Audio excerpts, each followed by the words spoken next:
સંભાવનાનો પ્રથમ દાખલો જોઈએ। ઘટના એ અને ઘટના એની સંભાવનાનો સરવાળો કેટલો હોય છે મિત્રો?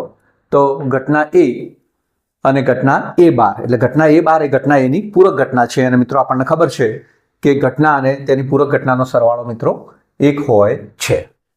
ત્યારબાદ અશક્ય ઘટનાની સંભાવના મિત્રો, અશક્ય ઘટનાની સંભાવના મિત્રો કેટલી હોય છે? 0 હોય છે। તો અશક્ય ઘટનાની સંભાવના 0 હોય છે।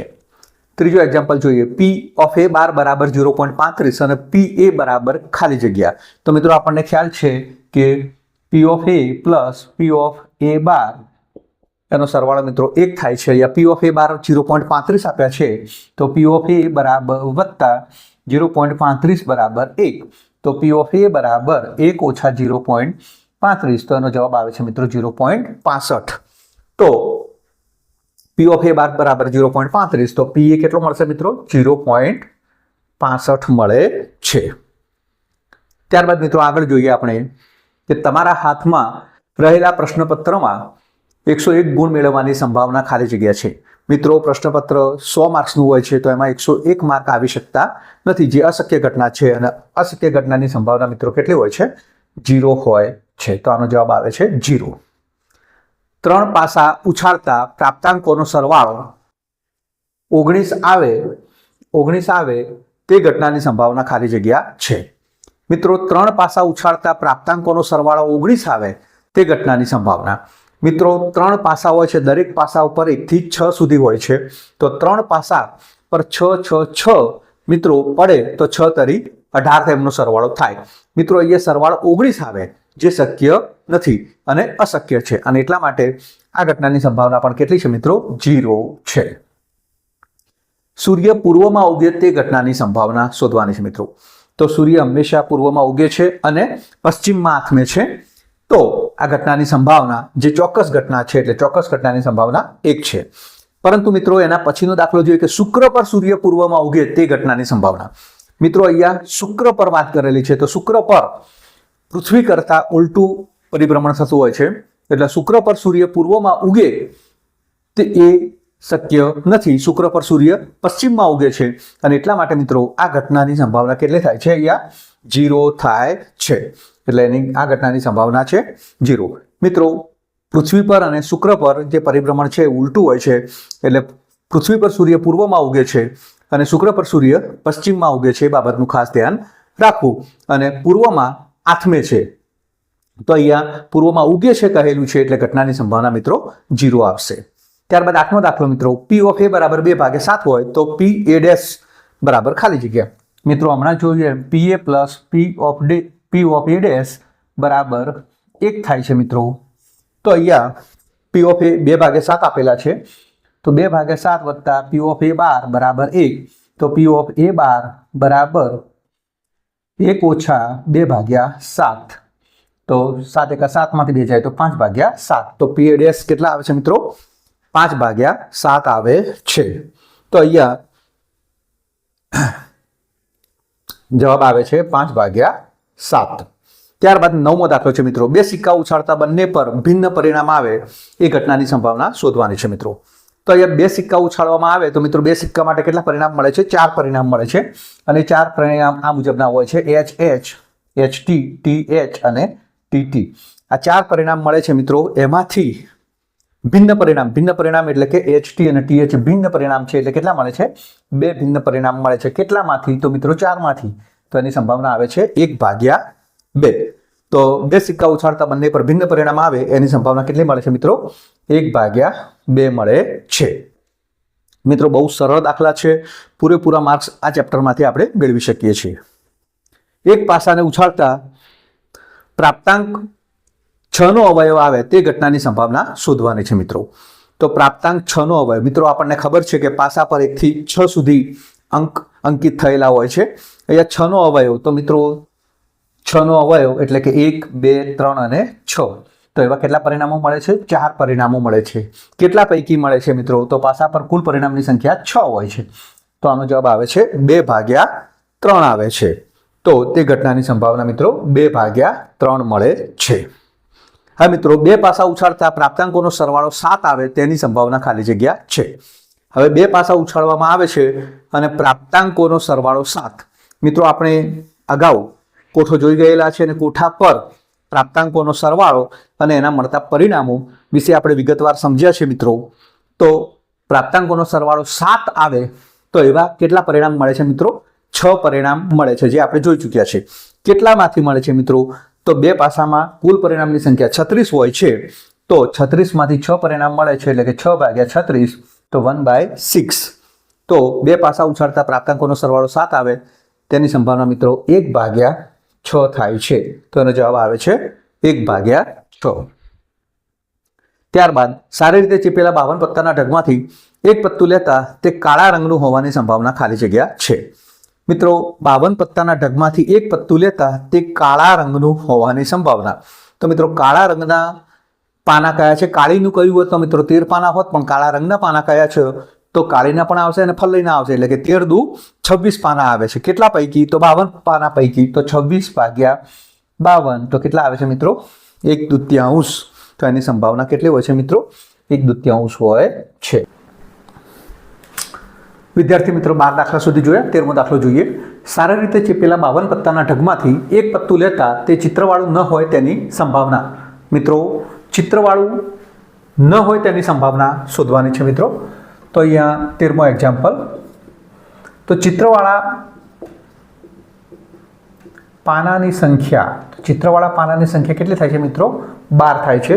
4 ગોલ હોય છે, 4 રાણી હોય છે અને 4 બાદશાહ હોય છે. તો ચિત્રવાળા પાનાની સંભાવના તો આપણે P ઓફ A તરીકે સ્વીકારીએ. તો 12/52 એટલે કે 4 તરી 12 અને 13 ચોગું 52 એટલે કે 3/13. મિત્રો અહીંયા પૂરક ઘટના છે, ચિત્રવાળું ન હોય. ચિત્રવાળું ન હોય અને આપણે P ઓફ A ડેશ વડે સ્વીકારીએ તો 1 - 3/13 એટલે કે 13 × 13 - 3/13 એટલે કે 10/13. તો મિત્રો ચિત્રવાળું પાનું ન હોય તેની સંભાવના કેટલી આવે છે મિત્રો? 10/13 આવે છે. તો આ રીતે સરળતાથી શોધી શકાય છે. ત્યારબાદ 14મો એક્ઝામ્પલ છે. એક કંપની 1000 વિદ્યુત ગોળા ઉત્પન્ન કરે છે, તેમાં 70 ખામીવાળા ઉત્પન્ન થાય છે. તો એક વિદ્યુત ગોળો લેતા તે ખામી વગરનો હોવાની સંભાવના મિત્રો આપણે શોધવાની છે. તો મિત્રો અહીંયા કુલ 1000 ગોળા છે અને 1000માંથી 70 ખામીવાળા ઉત્પન્ન થાય છે. તો ખામી વગરના ગોળા, તો ખામી વગરના ગોળા એટલે કે 1000 - 70 એટલે કે 930 ગોળા એવા છે કે જે ખામી વગરના છે.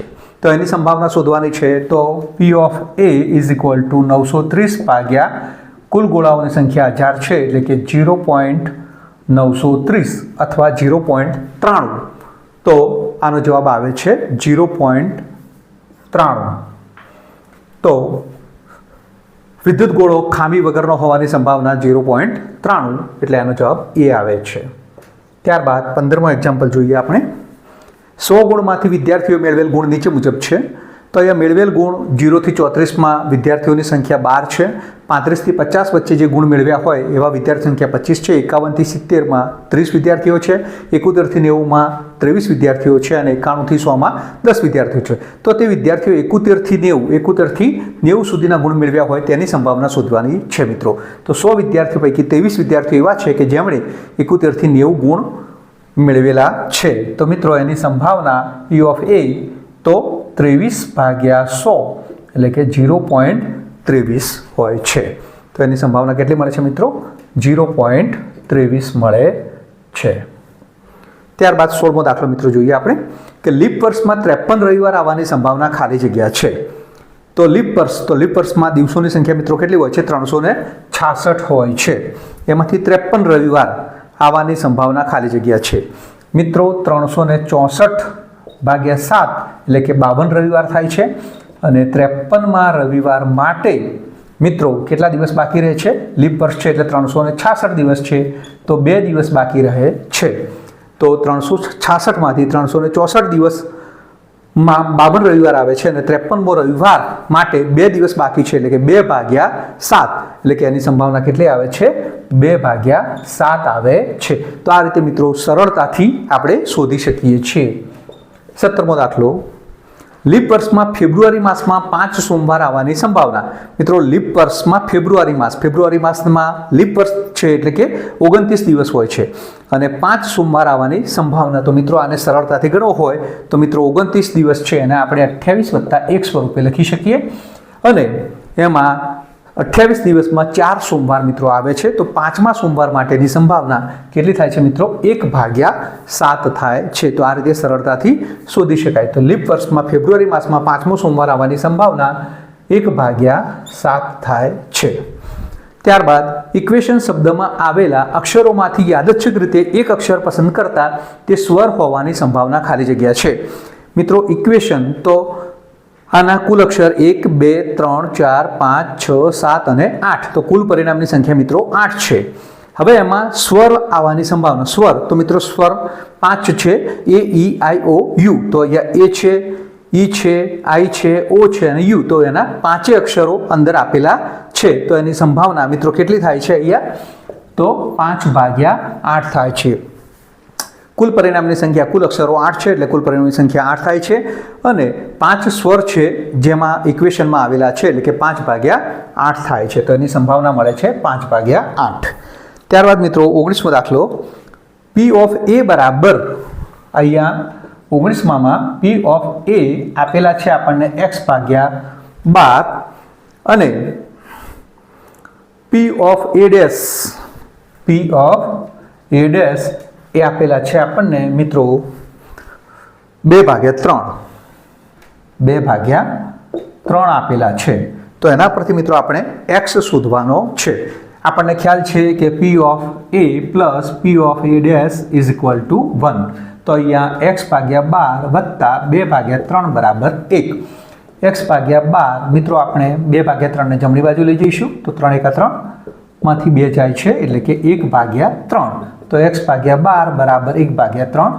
તો માટે x બરાબર 12 ને આપણે જમણી બાજુ અંશમાં લઈ જતા 12/3 એટલે કે 3/3 × 12 એટલે x બરાબર કેટલો મળે છે મિત્રો? 4 મળે છે. તો P of A = x/12 અને P of A' બરાબર 2/3 હોય તો x ની વેલ્યુએશન મળે છે 4. તો આ રીતે આપણે સરળતાથી મેળવી શકીએ છીએ. તો અહીંયા 19મા દાખલા સુધી લગભગ આવડી ગયા હશે. ત્યારબાદ 20મો દાખલો જોઈએ મિત્રો. તો 20મો દાખલો. ગણિતની એક પરીક્ષામાં આયુષીને 100માંથી 100 ગુણ આવે તેની સંભાવના. મિત્રો 100 ગુણનું પ્રશ્નપત્ર હોય છે પણ 100માંથી 100 ગુણ આવે તેની સંભાવના એટલે 0 પણ એક પરિણામ છે. તો 0 પણ આપણે એમાં લેવાનો છે એટલે કે મિત્રો કુલ પરિણામની સંખ્યા કેટલી થાય છે? 101 થાય છે. તો 100માંથી 100 ગુણ મળે તેની સંભાવના કેટલી આવે છે? 1/101 આવે છે. તો એની સંભાવના 1/101 મળે છે. ત્યારબાદ 21મો એક્ઝામ્પલ જોઈએ. જે જન્મે છે તે મૃત્યુ પામે તે ઘટનાની સંભાવના ખાલી જગ્યા છે. મિત્રો જે જન્મે છે એ ચોક્કસ મૃત્યુ પામે જ છે એટલે કે જે ચોક્કસ ઘટના છે અને ચોક્કસ ઘટનાની સંભાવના હંમેશા મિત્રો 1 હોય છે. તમારા ખ્યાલથી તમને સંભાવનાના બધા જ દાખલા આવડી ગયા હશે. તો બધા જ દાખલા તમારે ખાસ તૈયાર કરવાના છે.